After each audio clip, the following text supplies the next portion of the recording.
বাঙালি ভ্রমণ তালিকায় যে নামটি প্রথম দিকে আসে তা হলো বেনারস। পুরী যেমন বাঙালির প্রথম হোম, তেমনি বাঙালি আর একটি পছন্দের স্থান হল এই বেনারস। দীঘা পুরীর পর বেনারস হলো বাঙালি আর এক আপন জায়গা, কারণ বাবা বিশ্বনাথ, সুন্দর সুন্দর ঘাট, গঙ্গা আরতি আর খাবার দাবার, যেখানে প্রত্যেকটি খাবারে আছে আলাদা আলাদা স্বাদ, আর প্রত্যেকটি ঘাটে আছে প্রাচীন ইতিহাস, আর আছে প্রত্যেকটি গলিতে নতুন নতুন গল্প। তাই হলো বেনারস। বিশ্ব ব্রহ্মাণ্ডের স্বামী বারাণসীর ভগবান শ্রী বিশ্বনাথকে প্রণাম জানিয়ে শুরু করলাম আমাদের এই যাত্রা।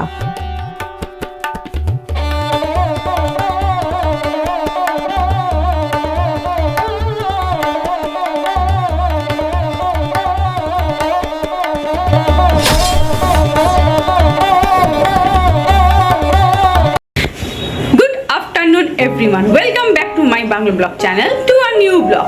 চলে এলাম আর একটা নতুন ব্লগ নিয়ে তোমাদের কাছে, বলা ভালো একটা নতুন ট্যুর ব্লগ নিয়ে তোমাদের কাছে।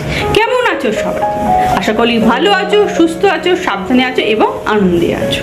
শীতকাল পড়ে গেছে, ঠান্ডা ঠান্ডা হাওয়া দেওয়া শুরু হয়ে গেছে। শীতকাল মানেই হচ্ছে ঘুরতে যাওয়া, অনেক খাওয়া দাওয়া, মজা আর পিকনিক। আমিও তার ব্যতিক্রম হই কেন, তা আমিও একটা ছোট ট্যুর প্ল্যান করে ফেলি। যাচ্ছি কোথায়? যাচ্ছি হচ্ছে বেনারস। শুধু বেনারস না, বেনারস থেকে আরো অনেকগুলো জায়গায় যাব। সেটা কোথায় যাব সেটা তোমরা আস্তে আস্তে জানতে পারবে। আজকে আমাদের ট্রেন হচ্ছে কলকাতা স্টেশন থেকে প্রতাপ এক্সপ্রেস, যেটা ছাড়বে হচ্ছে 10:45-এ, আর নামবো আমরা দীনদয়াল উপাধ্যায় স্টেশনে। আমরা এখান থেকে বেনারসের ডাইরেক্ট টিকিট পাই। দেখলাম অনেক ওয়েটিং লিস্ট আছে, সেই জন্য আর আমরা রিস্ক না নিয়ে কেটে নিয়েছি দীনদয়াল উপাধ্যায় স্টেশন অবধি। তো এখান থেকে আমরা কলকাতা স্টেশন থেকে যাব, নামবো হচ্ছে দীনদয়াল উপাধ্যায়। সেখান থেকে আমরা দেখি কিভাবে বেনারস যাওয়া যায়। যেমন বললাম, আমাদের ট্রেন হচ্ছে কলকাতা স্টেশন থেকে। প্রথমবারই কলকাতা স্টেশন যাব, আগে কোনোদিন কলকাতা স্টেশন থেকে আমি ট্রেন ধরি। তো কীরকম পরিবেশ, তার ভেতরটা কীরকম, সবই তোমাদের সাথে শেয়ার করব। দেখতে থেকো, সঙ্গে থেকো। তো আশা করি যে ব্লগগুলো আসবে তোমাদের ভালো লাগবে এবং তোমরা এনজয় করবে। চলো সব লাগেজগুলো প্যাক করে নিই, রেডি হয়ে নিই ভালো করে, আবার দেখা হবে রাতে। পৌঁছে গেছি আমরা এখন কলকাতা স্টেশনে। এখন ঘড়িতে বাজে হচ্ছে রাত 9টা। আমাদের ট্রেন হচ্ছে 10:45। আমি সবসময় প্রেফার করি আগে আগে পৌঁছে যাওয়া, আমার টেনশন হয় যদি লেট হয়ে যায়। তাই 9টার মধ্যে পৌঁছে গেলাম আমরা কলকাতা স্টেশন।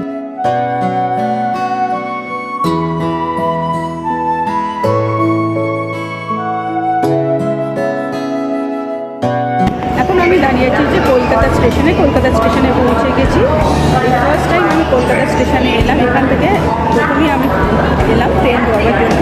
তো আমাদের ট্রেন হচ্ছে প্রতাপ এক্সপ্রেস 12496, যেটা কাপটা প্রডিউস হয়েছে দীনদয়াল উপাধ্যায়। কারণ আমরা নামবো হচ্ছে দীনদয়াল উপাধ্যায়। আমাদের ট্রেন এসে গেছে, আমাদের ট্রেন প্রতাপ এক্সপ্রেস। আমাদের কোচ হচ্ছে B2, যেটা হচ্ছে আগে সামনে। এখন এখানটা ফাঁকা আছে, বসার জায়গা পেয়েছি বলে বসলাম, তার জন্য এই দিকটা এগিয়ে এসেছি। এখন বাজে হচ্ছে ঘড়িতে 9:30, ছাড়বে হচ্ছে 22:45-এ। তো আমরা ট্রেনে উঠে পড়েছি। ট্রেন ছাড়তে এখনও 45 মিনিটস দেরি আছে। তো আমাদের সিট নাম্বার হচ্ছে 68 and 69, middle and up lower. তো আর জাস্ট ডিনার করেই উঠেছি, জাস্ট শোবো। আবার কালকে দেখা হবে তোমাদের সাথে অ্যারাউন্ড 8:45-এর মধ্যে পৌঁছে দীনদয়াল স্টেশনে। ওখান থেকে আবার আমরা যাব অটো করে হচ্ছে বেনারস। তো আজকের মতন আপাতত এই অবধি। দেখতে থেকো, সঙ্গে থেকো। দেখা হচ্ছে কাল সকালবেলা দীনদয়াল উপাধ্যায় স্টেশন।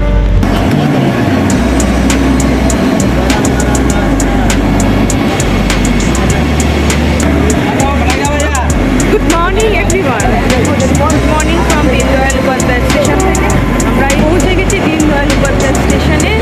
এখান থেকে যেতে আরও 1 ঘন্টা মতন লাগবে। বাইরে বেরিয়ে অটো নিয়ে কোন দিক দিয়ে বেরোতে হবে দেখতে হবে। ওই সাইডে মনে বেরোতে হবে। বেরিয়ে এখান থেকে আমরা যাব হচ্ছে বেনারস। এখান থেকে অটো ভাড়া করতে হবে, অটো ভাড়া করে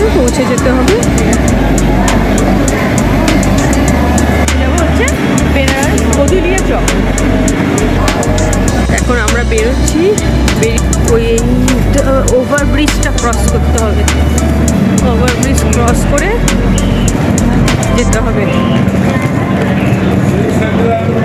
তো বেরিয়ে পড়লাম আমরা এখন দীনদয়াল উপাধ্যায় স্টেশন থেকে।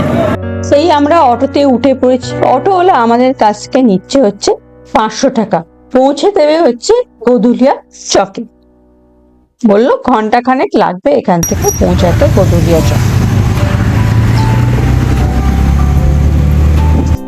হোটেলে চেকিং করে জাস্ট লাগেজটা রেখে ফ্রেশ হয়ে বেরিয়ে পড়েছি আমরা হচ্ছে ব্রেকফাস্ট করতে। আমরা এখন এসে পৌঁছেছি মধুর জলপানে ব্রেকফাস্ট করতে। এই যে গরম গরম সব কচুরি ভাজছে, আর এখানে রাখা আছে দই। এটা দেখছি জিলিপি দিয়ে দই খাচ্ছে, আমি এখনো সেটা ট্রাই করিনি। তো ভেতরে ঢুকলাম, দেখি কি অর্ডার দেওয়া যায়। তো অর্ডার দিয়েছি হচ্ছে কচুরি। এই কচুরিগুলো কিন্তু সব আটার তৈরি, আর গরম গরম তো বেশ ভালোই লাগছে। দেখি খেয়ে কিরকম। কেমন খেতে বললেন দাদু? কেমন খেতে? ভালো। তরকারিটা খুব সুন্দর খেতে। আমার তো কচুরির থেকে তরকারি বেশি ভালো লাগে, আর আমার এমনি তো কচুরির তরকারি খুব ভালো লাগে খেতে। আলু টিক্কা দিয়ে বলো ছোলা দিয়ে, এই খেয়ে কেমন? ভালোই খেতে, খারাপ না। সব তো এখন গরম গরম না। এই হচ্ছে আজকে ব্রেকফাস্ট। কচুরি না, টিক্কা নিল 25 টাকা করে, কচুরিগুলো নিল 25 টাকা পার পিস, আর 100 গ্রাম জিলাপি নিল হচ্ছে 20 টাকা।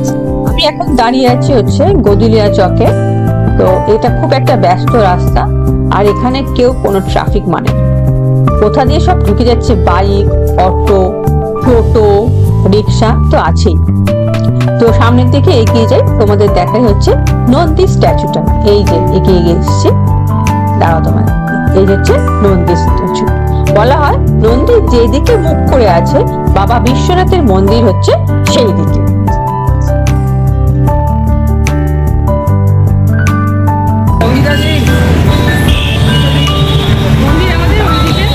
আমরা ফ্রেশ হয়ে একদম রেডি হয়ে বেরিয়ে গেছি, যাচ্ছি এখন হচ্ছে অন্নপূর্ণা মন্দিরে, এবং অন্নপূর্ণা মন্দিরে ওখানে ভোগ গ্রহণ করতে। ওখান থেকে আমরা যাব হচ্ছে দশাশ্বমেধ ঘাট, করবো ওখানে হচ্ছে নৌকা ভ্রমণ, আর দেখবো হচ্ছে সন্ধ্যা আরতি। তো লোককে জিজ্ঞেস করতে করতে আমরা এগিয়ে যাচ্ছি এখন অন্নপূর্ণা মন্দিরের দিকে। এখন প্রচুর লোকের আগমন হয়েছে এই বেনারসে, চারদিকে শুধু ভিড় আর কত রকম দোকান। তো যাই সামনের দিকটা, এই যে সরু গলি দিয়ে ঢুকে পৌঁছাতে হবে অন্নপূর্ণা মন্দিরে। চারদিকে প্রচুর পূজার সামগ্রী, গোপালের জামা, পান মশলা, খুব সুন্দর সুন্দর জামা এখানে দেখতে পাওয়া যাচ্ছে। এই শাড়ির দোকান। তো এই গলি দিয়ে ঢুকি, বললো সামনেই হচ্ছে অন্নপূর্ণা মন্দির। এই হচ্ছে পৌঁছে গেছি অন্নপূর্ণা মন্দিরে খাওয়ার জায়গায়। আমি এখন এসে পৌঁছেছি হচ্ছে সব থেকে পুরনো এবং সব থেকে প্রাচীন ঘাট দশাশ্রমেধ ঘাটে। ব্রহ্মার আদেশে রাজা দিব্যদাস 10টি অশ্বমেধ যজ্ঞ করেছিলেন এখানে, তাই এই ঘাটটির নাম দেওয়া হয় দশাশ্রমেধ ঘাট। বলা হয় এই ঘাটে যদি তুমি স্নান করো তাহলে 10টি অশ্বমেধ যজ্ঞের মতন পুণ্য লাভ করতে পারবে। এখানেই হয় সন্ধ্যা আরতি। 7 জন পুরোহিত মশাই এখানে সন্ধ্যা আরতি করে। এই যে চেয়ারগুলো দেখছো সব সন্ধ্যা আরতি দেখার জন্য। এখান থেকে তোমরা নৌকা ভাড়া করে নিতে পারো নৌকা ভোগ। এই যে নৌকাগুলো দেখছো এইগুলো ভাড়া করে নিয়ে তোমরা নৌকা ভ্রমণটা সেরে নিতে পারো। সন্ধ্যা আরতি শুরু হবে হচ্ছে সন্ধ্যে 6টা থেকে। তার আগে তোমাদের নৌকা ভ্রমণ সেরে পৌঁছে যেতে হবে এখানে 4:30 5টার মধ্যে, নইলে বসার জায়গা পাবে না। তো আমরা একটা নৌকা ভাড়া করে নিলাম, তো ওয়েট করছি স্টার্ট হওয়ার জন্য। মান মহল ঘাট আমরা উঠে পড়েছি নৌকা। আমাদের নৌকা ভ্রমণ স্টার্ট হয়ে গেছে। নৌকা আমাদের কাছ থেকে নিয়েছে হচ্ছে 1000 টাকা করে, 500 টাকা পার পার্সন। চলো নৌকা ভ্রমণ করতে করতে কিছু তথ্য তোমাদের সাথে শেয়ার করি। বিশ্ব ব্রহ্মাণ্ড সৃষ্টির সময় মহাদেব প্রথম যখন চোখ খুললেন, পৃথিবীর দিকে তাকালেন, তখন পৃথিবীর সব থেকে উঁচু জায়গা যার উপর ওনার দৃষ্টি পড়ল, সেই জায়গার নাম রাখলেন কাশী। হিন্দুদের পরম তীর্থস্থান হচ্ছে এই কাশী।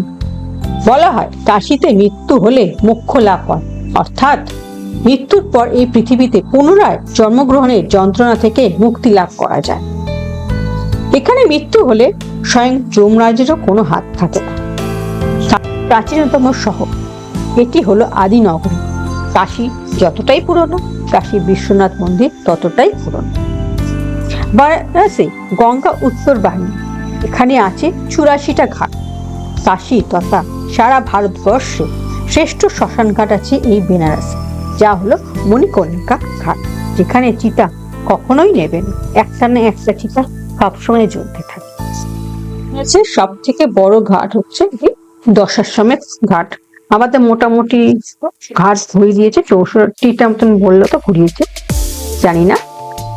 এই এসে পৌঁছেছি আমরা এখন মণিকর্ণিকা ঘাটের সামনে। এখানে 24 ঘন্টা চিতা যায়, কখনো চিতা এখানে নেবে না।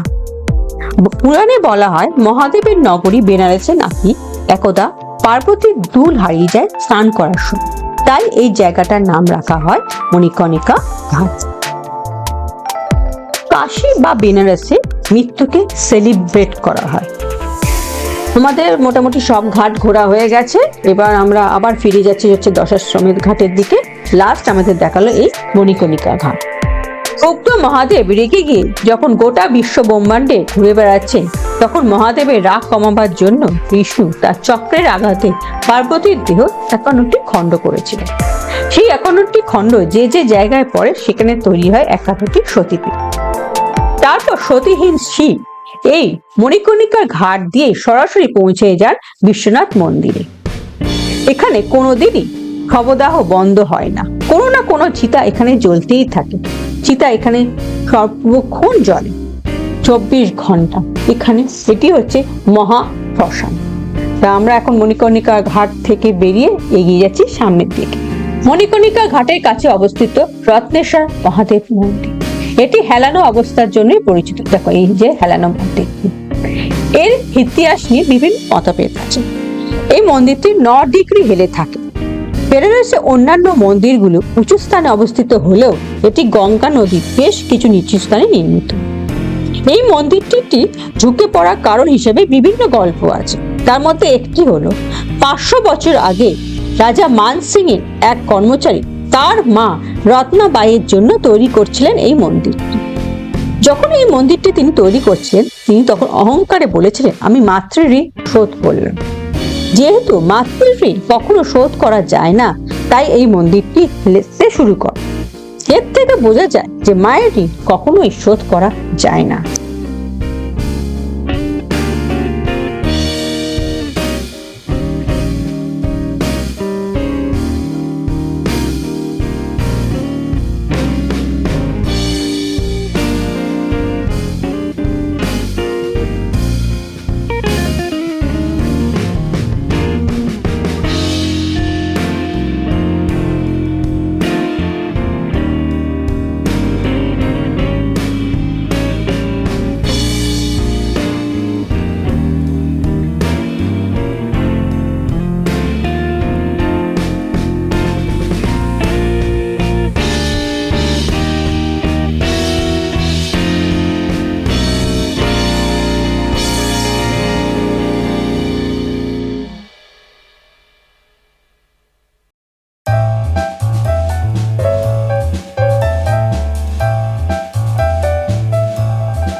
আমাদের ঘোরা কমপ্লিট হয়ে গেল।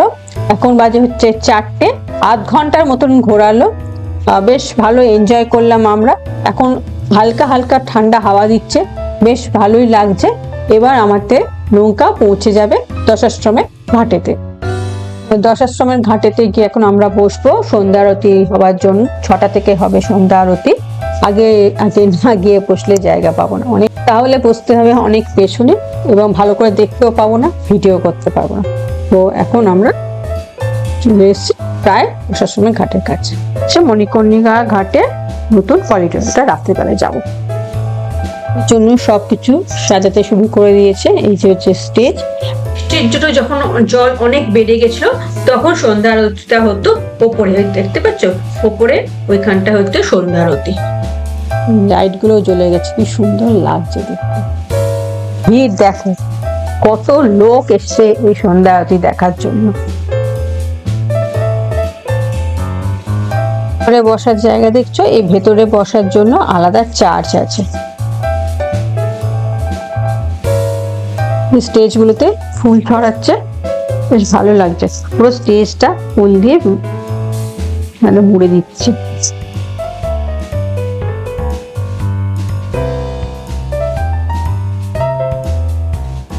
এই নৌকাতে বসে আরতি দেখতে পারো, বসার জন্য আলাদা আলাদা চার্জ আছে। পুরোহিত মশাই এসে গেছে এবং গঙ্গাকে প্রণাম জানাচ্ছে।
আরতি দেখার পর আমরা আবার পৌঁছে গেছি হচ্ছে গোধুলিয়া চকে।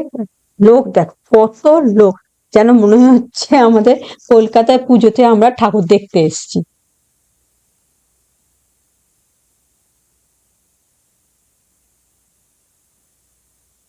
তো ভিড় দেখলে আমার প্যালপিটেশন বেড়ে যায়। সে যাই হোক, এখন আমরা যাচ্ছি হচ্ছে কাশি চাট ভান্ডারে চাট খেতে। এই পৌঁছে গেছি আমরা এখন কাশি চাট ভান্ডারে। নিলাম হচ্ছে টমেটোর চাট, যেটা এখানে সব থেকে বিখ্যাত। জানি না কিরকম খেতে, এত ভিড় ভালো করে বুঝতেই পারছি। পালং চাট আর একটা নিয়েছি টিক্কা চাট, দাঁড়া ওটা এখনো এসে পৌঁছায়নি। এই হচ্ছে টিক্কা চাট, প্রতিটা চাটের দামই নিল 50 টাকা করে। চাটের দোকানে ভিড় দেখো, জাস্ট বাপরে বাপ, চাট খাওয়ানো তো যেন যুদ্ধ করা। খেয়ে আমরা বেরিয়ে এলাম চাট, বাট আহামরি আমার কিছু লাগেনি, নর্মাল যখন চাট হয় সেরকম। তো এবার আমরা হয়তো হোটেলে যাব, আবার ফ্রেশ হব, হয়ে আবার বেরোবো। এই আমরা এখন যাচ্ছি হোটেলের দিকে। এই হচ্ছে বিশ্বনাথ মন্দিরের গেট, প্রথম দর্শন হলো আমার বিশ্বনাথ মন্দিরে। তো কালকে পুজো দেব। এখন আমি এসে পৌঁছলাম হচ্ছে বিশ্বনাথ টেম্পলের নতুন করিডোরে। এইটা বাইরেটা দাঁড়িয়েছি, এবার ভেতরটায় যাব। অল্প অল্প ঠান্ডা লাগছে, দাও তোমাদের পেছনটা দেখ। এখান দিয়ে ঢুকলাম আমরা, পরিষ্কার পরিচ্ছন্ন আছে দিকটা, এটা পেছন দিকটা। আমরা হ্যাঁ, এই ভেতরে ঢুকছি করিডোরের ভেতরটা। এটা নতুন তৈরি হয়েছে, মণিকণিকা ঘাটের ওখান দিয়েও আসা যায়।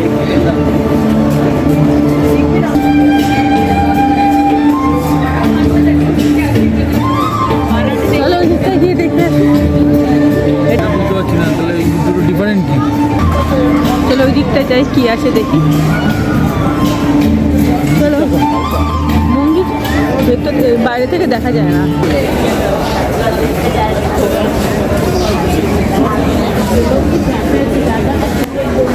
হ্যাঁ, ওই তখন যেটা দেখালো আমরা এদিক দিয়ে গেলাম।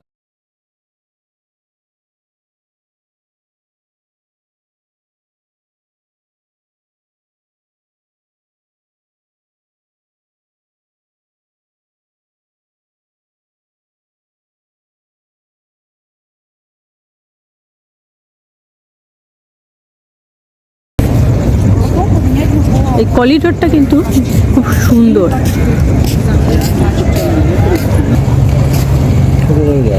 হ্যাঁ,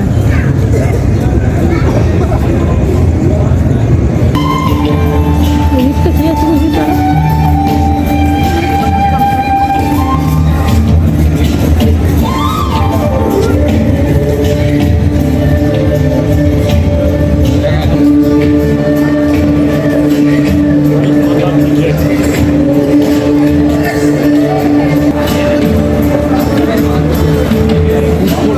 হ্যাঁ আছে। চলো তোমাদের এবার মন্দিরটা দেখাই। কালকে সকালে আসবে না? হ্যাঁ, আমার তখন তো পুজো দিতে হবে। এই আমরা এখন বেরিয়ে যাচ্ছি। এইভাবেই আমরা শেষ করলাম আজকে আমাদের প্রথম দিনের বেনারস ট্যুর। তোমাদের সাথে দেখা হচ্ছে আবার একটা নেক্সট ব্লগে, আবার বেনারসে আরো অন্য জায়গার সাথে।